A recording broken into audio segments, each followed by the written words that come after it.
Slibovali jsme pokračování našeho seriálu o typologii, který má velký úspěch, má velké ohlasy, vaše ohlasy, tak to jsme moc rádi. Paní inženýrka Hana Ondrušková je tady opět s námi. Dobrý den. Dobrý den. A budeme se dnes zabývat sangvinikem. Přesně tak. Což je takový typ, který dá se říct, že je nejčastější. To se sice říct nedá, ale je to rozhodně typ, který by se dal označit jako nejživější. Takže takový, jakoby možná budeme hodně všichni vědět, nebo budeme mít někoho kolem, kdo je sangvinik. Tak jak se projevuje dítě sangvinik, jako typický sangvinik? Sangvinik je živý. Sangvinik to je záplava energie. Sangvinik je typicky takovéto dítě, které má pořád okolo sebe kamarády. On nikdy není sám, neustále se okolo něj někdo točí, on neustále upoutává pozornost a to je pro rodiče moc důležité vědět, že on chce upoutávat pozornost a buď dostane konstruktivní formu, kterou může upoutávat pozornost, anebo si vynutí destruktivní formu, takže on bude ten oblíbený rušič. Jaké jsou to děti nejčastěji? Jak je poznáme v kolektivu? Budou to děti, okolo kterých bude hrozen ostatních dětí. Oni nechtějí být nutně vůdčí, to bývají choleričci malinký, ale sangvinik je to malé dítě, které chce říkat vtipy, chce, aby mu bylo tleskáno, chce mít v rámci divadelního představení tu roli princezny nebo prince. To je to dítě, které chce být vidět za každou cenu. Můžeme někdy mít pocit, že to třeba může být dítě hyperaktivní, že tam něco třeba je špatně, když se to tak dá říct. Přesně ta záměna. To bývá ta záměna, ke které dochází, protože to dítě, jak je živé, povídavé, neustále mu těká pozornost, neustále chce zažívat něco nového. Každé 2-3 minuty potřebuje změnit činnost, protože není soustředěné, tak ta těkavá pozornost potom se snadno, když člověk nemá dobrou diagnostiku, zamění s tím a on bude hyperaktivní, musíme ho dát do nějaké té jiné třídy. Co dělat se sangvinikem? Jak s ním správně zacházet, aby vlastně i on byl spokojen a my také, konec konců? U sangvinika je důležité vědět několik věcí. Například neskutečně těžce reaguje na klasickou přímou kritiku nebo nedej bože výčitky. On to vnímá strašně bolestně, ho se to emočně dotýká. On je víc vztahový, než by byl výsledkový. Je to velmi citlivé dítě většinou? Je to citlivé dítě, nemyslí se tím přecitlivělé, ale je citlivý na to, aby byl přijímán. To je jeho jedna ze základních potřeb. Chce být oceňovaný, veřejně oceňovaný a chce, aby byl pokud možno chválený. To znamená, pozitivní motivace na něj neuvěřitelně dobře funguje. Když ta paní učitelka najde v rámci té práce, kterou dítě odvede, to něco, co se dá pochválit, tak v tu chvíli to dítě kvůli ní a kvůli tomu, že je chváleno, se bude snažit dál. Pokud ona zvolí tu taktiku, no toto sice bylo dobré, ale tady tohle je na výtku, tak v tu chvíli to dítě je demotivované a zatáhne se do sebe, protože sangvinik neumí reagovat na výčitky, on je nese těžce. Jakým způsobem nejlépe doma s takovým sangvinikem opravdu zacházet v takovém tom každodenním životě? Protože děti občas potřebují nějakou hranici, i toho sangvinika někdy může být opravdu hodně. To znamená, jak mu nastavovat hranice, abychom ho tedy pořád nechválili, protože to asi pořád nejde. Přesně tak. Jde o to vědět, že třeba malý sangvinik tím, jak má těkavou pozornost, tak zapomíná. A rodiče, pokud tohle neví a pokud to připisují dítěti ke zlému, vždyť už jsme to řekli 3krát, tak teď on už si to bude pamatovat.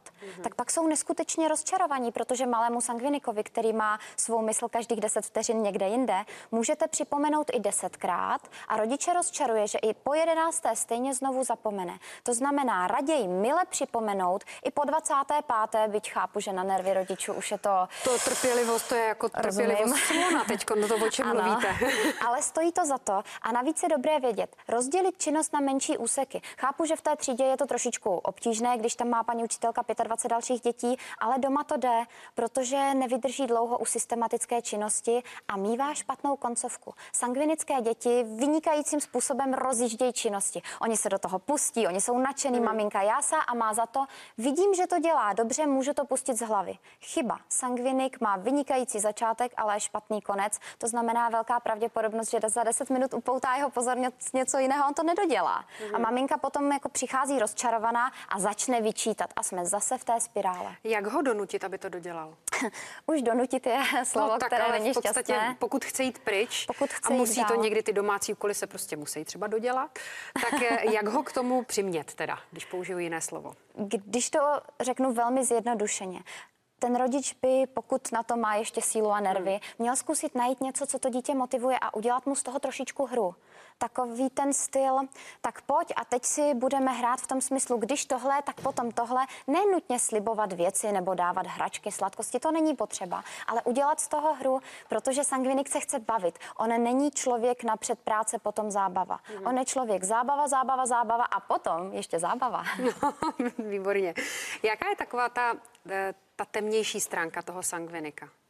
Je nesoustředěný, velmi zapomnětlivý a bývají to lidé, kteří nemají reálný odhad na věci. To znamená, ty ostatní, oni rozčilujou tím, že spoustu věcí naslibujou to s tím nadšením, které je jim vlastní. A pokud ten člověk to neví, že mu právě sliboval sangvinik, tak si řekne, dobře, tak já se spolehnu, takhle jsme domluvení, bude to takhle. A potom i rodiče, ale i dospělí jsou mockrát rozčarovaní, protože ten sangvinik, on to v dobrém slíbí. On nelže v době, kdy to říká. Bohužel to zapomene nebo velmi neodhadne a rád přehání, takže bývá často vyhodnocován jako těžký lhář. Dejme tomu, že jsme si teď poslechli náš rozhovor v Sama doma. Jsme poučeni o tom, jak to tedy je. Ale přesto jsou to věci, které nemůžeme tolerovat tomu dítěti. Zas až tak úplně nemůžeme říct, no jo, on je takový, jak on bude prostě holt všechno zapomínat a on... Musíme se k tomu nějak postavit a nějakým způsobem se ho snažit dovést k tomu, aby tu zodpovědnost trošičku převzal. Není řešením to, co často vídám, že rodiče přeberou zodpovědnost za to dítě. Připomínat je věc jiná, tím se buduje návyk a to potom může zafungovat i na člověka, který je sangvinik. Takže ve chvíli, kdy ten rodič doprovází a nespolehne se, ale připomíná, tak časem ty návyky vypěstuje. Samozřejmě tohle je dlouhodobá záležitost, bavíme se o měsících, ne o týdnech, ale jde to tímhle způsobem. Největší problém bývá přestat komunikovat nebo takové to zlomit hůl. Ten rodič, když začne tiše očekávat, že to dítě si na to dojde, třeba, že už je dost velké, tak teď už přece tu zodpovědnost přebere sám, tak jako dobrý. A když nepřebere, tak v tu chvíli rodič se naštve a přebírá zodpovědnost za dítě. Takže nakonec ta maminka jde a pokoj uklidí, když už 7krát požádala a dítě neuklidilo. S jakou povahou, protože to je to, o čem jsme se vlastně třeba povídali v tom našem prvním rozhovoru, že to bývá velmi stěžejní. S jakou povahou u rodičů nebo i u sourozenců se ten sangvinik opravdu, kde opravdu naráží, kde se ten rodič musí opravdu hodně dostat nad věc. Nejobtížnější kombinace z tohohle pohledu bývá s melancholikem, který je typicky člověk řádu, pořádku, člověk se smyslem pro detail, člověk, který je neskutečně organizovaný a má na všechno své vnitřní interní pravidla. A ten sangvinik je přesný opak, sama spontánnost, řád mu dělá zle. A tihle dva, když se potkají a je to třeba maminka melancholička, která vidí uklizený pokoj, takový ten, kde nic není, kde je všechno na svém místě, tak sangvinik s ní bude nešťastný, ale ona bude nešťastná se sangvinikem. Sangvinik tam bude chtít takový ten rozstřel všeho, který ukazuje, že je to tu zabydlené. Takže v tu chvíli je to opravdu na tom rodiči, aby překonal sám sebe, aby si uvědomil, že on je ten a dítě je to a najít nějakou cestu. Kompromisu? Už jsem to jednou říkala, kompromis bývá nebezpečný. No. Řešením je dobrý plot v uvozovkách. Dobré ploty dělají dobré sousedy, takže nastavit si hranice. Čím starší je to dítě, tím rozumnější domluva už se tam potom dá udělat. To znamená, aby ti rodiče se netrápili a aby i dítě se netrápilo, tak bývá rozumné nastavit si odkud, pokud je to moje. Například u staršího dítěte, dobře, budiš pokojíček ve tvém gardu, umři si tam, pokud tam chceš mít všechny tyhle ty věci naskládaný, ale obývák ten už bude podle jiných pravidel. A v tu chvíli to dítě má kus svého prostoru, aby se necítilo jenom sešněrováno, bude všechno podle nás. A na druhou stranu ta maminka se netrápí tím, že o všechno zakopává v obýváku, kde může přijít návštěva. Děkuju moc, já myslím, že se nevidíme naposledy. Díky za rozhovor. Taky děkuju.